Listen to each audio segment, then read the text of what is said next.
l'entourage qui est caractérisé par les serpents, c'est un entourage dangereux. Parce que, vous voyez, quand vous lirez la Bible déclare que le serpent a incité Ève à pécher.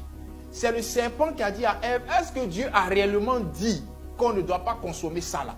Et c'est lui qui lui a pratiquement fait le marketing du péché. C'est lui qui lui a vendu le péché sur un plateau d'or. Laissez-moi vous dire que le diable, sous sa bannière serpent, il ne va jamais vous obliger à pécher.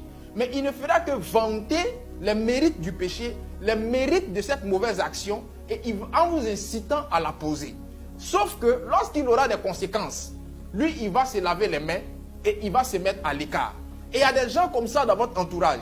Des gens qui ont un langage double, comme la langue du serpent, et qui vous incitent à faire toutes sortes de mauvaises choses, mais qui ne sont jamais là quand il s'agit d'assumer les conséquences. Lorsque Ève a consommé le fruit, quand il était question d'assumer les conséquences, le serpent n'était pas présent. C'est quand il était question de donner les sanctions qu'il est venu. Mais quand il s'agissait d'assumer les conséquences, il n'est pas venu. Et il y a des gens qui vous diront toujours, tu peux tromper ton mari. Je connais toutes les techniques pour tromper ton mari pour qu'il ne t'attrape jamais. Il y a des gens qui connaissent toutes les procédures pour se faire avorter. Et ils vont t'enseigner ça. Il y a des gens qui vont te montrer comment escroquer ton père. Il y a des gens qui vont te montrer comment escroquer ta mère. Il y a des gens qui vont te montrer comment tu peux gérer busy et personne ne va savoir que tu gères busy.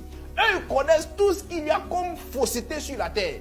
Ils savent où on vend la drogue, ils savent comment on fume, ils savent comment on tourne les partouzes, ils savent comment on fait tout ce qui est mauvais. Ils peuvent même t'initier à l'homosexualité. Mais une fois qu'il sera question d'assumer les conséquences, quand ton mari va t'attraper dans cette affaire d'adultère dans laquelle tu as commencé à t'inscrire, quand le sida va te frapper, quand tu seras frappé de maladies, tu verras que ces personnes-là vont disparaître, comme le serpent. Elles ne seront jamais là pour assumer les conséquences des actions qu'elles t'ont incité à poser. Il faut faire très attention. Dans ton entourage, il faut être capable de détecter les serpents.